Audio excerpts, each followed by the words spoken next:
Hi hello friends, welcome back to வணிஞ்சா ஆறுமுகம். இன்றைக்கி என்ன நம்ம பார்க்க போகிறோன்னு பார்த்தீங்கன்னா, சண்டே ஸ்பெஷல் தான்.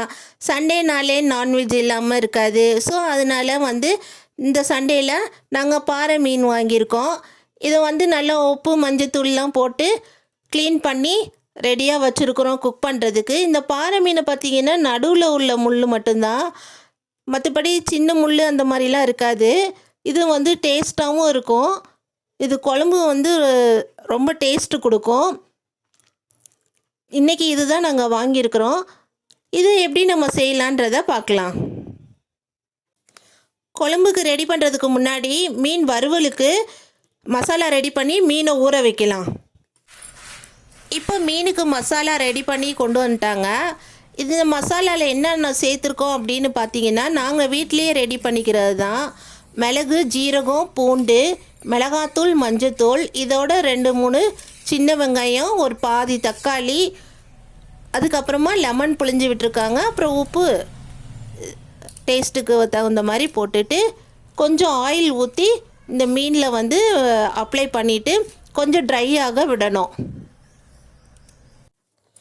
வறுக்கிறதுக்கு மீன் நம்ம மசாலா தடவி ரெடி பண்ணி வச்சுருக்குறோம். அது கொஞ்சம் நேரம் ஊறட்டும். அதுக்குள்ளே நம்ம குழம்பு ரெடி பண்ணிக்கலாம்.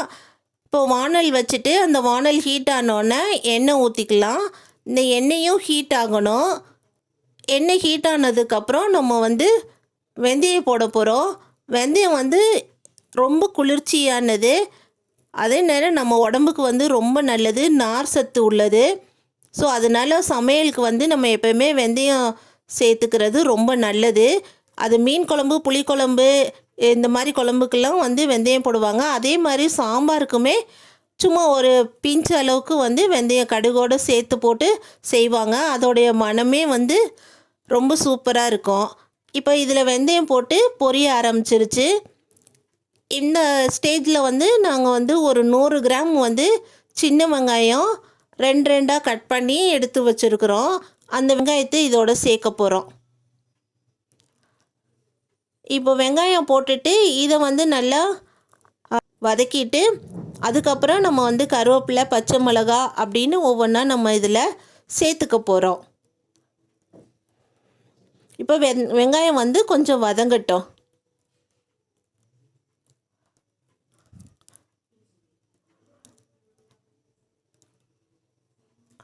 இந்த மீன் குழம்புக்கு சின்ன வெங்காயம் தாங்க டேஸ்ட்டு கொடுக்கும். அதனால் எப்போயுமே நம்ம இந்த எண்ணெயில் வதக்கும்போது இந்த வெந்தயம் ஃப்ளேவரு, வெங்காயம் ஃப்ளேவரு சூப்பராக இருக்கும்.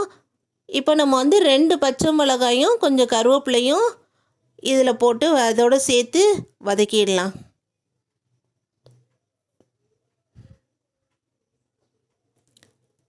நம்ம வெங்காயம் வதக்குறதுல தாங்க அந்த குழம்போடைய டேஸ்ட்டே இருக்கும். வெங்காயம், தக்காளி எல்லாமே நல்லா எண்ணெயிலே வதக்கணும். வதக்கும்போது வர்ற அந்த மணமும் சுவையும் அது ஈடுக்கு இணையாக வேறு எதுவுமே இருக்காது. இப்போ இது குக் ஆகட்டும். கொஞ்சம் மூடி வச்சு வேக வைக்கலாம்.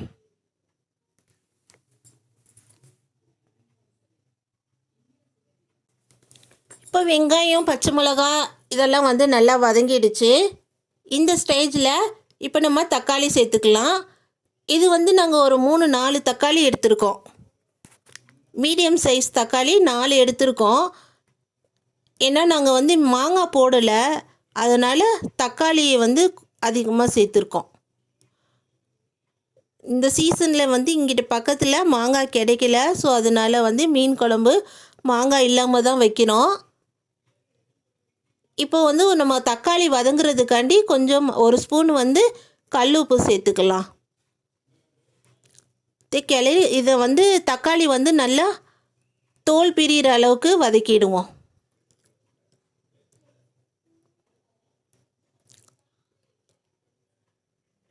தோல் பிரிஞ்சு நல்லா வெங்காயம், தக்காளி எல்லாமே நல்லா மசிச்சு இருக்கணும். அப்போ இது பண்ணிக்கலாம். இந்த பக்கத்து புளி கரைச்சி ரெடியாக வச்சுருக்குறாங்க.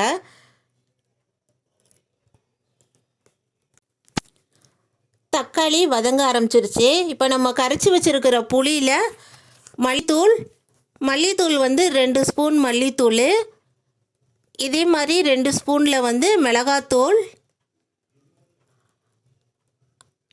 அதுக்கப்புறம் மஞ்சத்தூள் எல்லாமே வந்து நம்ம புளியில் வந்து போட்டுட்டு இது அப்படியே வெங்காயம் தக்காளி வதங்கிட்டு இருக்குல்ல அந்த இதில் வந்து நம்ம இதை சேர்க்க போகிறோம். அப்புறம் நம்ம வந்து கல் உப்பு வந்து அதுக்கப்புறம் நம்ம சேர்த்துக்குவாங்க. இப்போ குழம்பு வந்து நம்ம கூட்டி விட்டாச்சு. இது வந்து நல்லா கொதிக்கணும். இந்த மிளகாய் மல்லித்தூள் இந்த அதாவது பச்சை வாசனை வந்து போயிட்டு குழம்பு நல்லா கொதிச்சதுக்கப்புறம் தான் இதில் நம்ம மீனை போட போகிறோம். மீன் போடும்போது வீடியோ எடுக்க முடியல. இப்போ மீன் போட்டாச்சு. இப்போ நல்லா வந்து மீன் வந்து வேகட்டும். குழம்போட மசாலாலாம் சேர்ந்து ஒரு 10 நிமிஷம் வெந்ததுக்கப்புறம் நம்ம இறக்கிடலாம். அது வரையும் மூடி போட்டு வேக வச்சுருவோம். இப்போ குழம்பு நல்லா கொதிக்க ஆரம்பிச்சிருச்சு. நம்ம மீன் போட்டு 10 நிமிஷம் ஆயிடுச்சு. மீனும் நல்லா வெந்திருக்கு, மசாலாவோட சேர்ந்துருக்கும். இப்போ நம்ம இறக்கிட்டு உடனே சாப்பிடாம ஒரு 10 நிமிஷம் நம்ம வச்சுருந்துட்டு அதுக்கப்புறம் சாப்பிட்டோம்னா இன்னும் டேஸ்ட்டாக இருக்கும். குழம்பு ரெடி ஆகிடுச்சு, மீன் வறுவலும் ரெடி ஆகிடுச்சு. மீன் வறுவல் வந்து வீடியோ எடுக்க முடியல, வீட்டுக்கு கெஸ்ட்டு வந்துட்டதுனால. இப்போ வந்து எல்லாம் சாப்பிட ரெடி ஆயிடுச்சு. பாருங்கள் குழம்பு எப்படி வந்திருக்குதுன்னு சொல்லிட்டு. இப்போ நான் வந்து என்னுடைய பிளேட்டில் ஒரு மீன் வறுவலும் குழம்பு மீனும் போட்டு சாப்பிட போகிறேன். இப்போ நான் சாப்பிட போகிறேன். இந்த குழம்புல வந்து நல்ல உப்பு உரப்பு எல்லாமே சார்ந்து சூப்பராக இருக்குது. எல்லாமே கரெக்டாக இருக்குது. மீன்லேயுமே பார்த்தீங்கன்னா மசாலாலாம் நல்லா சேர்ந்து வந்திருக்கு. உங்களுக்கும் இது பிடிக்கும், நீங்களும் இது மாதிரி ட்ரை பண்ணி பாருங்கள். நான் போடுற வீடியோ உங்களுக்கு பிடிச்சிருந்துச்சின்னா லைக் பண்ணுங்கள், ஷேர் பண்ணுங்கள், கமெண்ட் பண்ணுங்கள். முக்கியமாக என் சேனலை வாட்ச் பண்ணுங்கள். அப்புறம் சப்ஸ்கிரைப் பண்ணுங்கள். என்னுடைய சேனலுக்கு சப்போர்ட் கொடுங்க. தேங்க்யூ ஃபார் வாட்சிங் மை சேனல். இன்னொரு இன்ட்ரெஸ்டிங்கான வீடியோவில் பார்க்கலாம்.